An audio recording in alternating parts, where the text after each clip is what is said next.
అంతటా దేవుడు నిండి ఉంటే ఈ విగ్రహాన్ని ఎందుకంటే ఆరాధించడం హిందూ మతంలో ఏమిటో నాకేం అర్థం కాదు. రాతి బొమ్మలో దేవుడు ఉంటాడా అన్నాడు. మన్నించండి మహారాజా, మీ చిత్రపటం ఏదన్నా ఉందా అన్నాడు.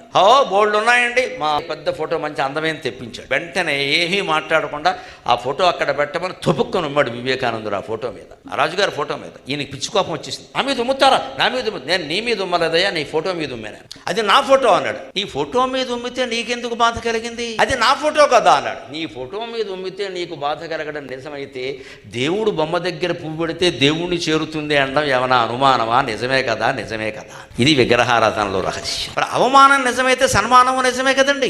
మామూలుగా ఏదైనా ఫోటో కింద పడితే వేరే విషయం, దేవుడు ఫోటో పడితే మనం ఊరుకోలేదు. దేవుడు ఫోటో వరకు ఎందుకమ్మా? మన సంస్కృతి ఎంత గొప్పదంటే ₹10 బిళ్ళ కింద పడితే కళ్ళకు అద్దుకుని లోపలేసుకుంటాం. ₹10 ఏమొస్తుంది?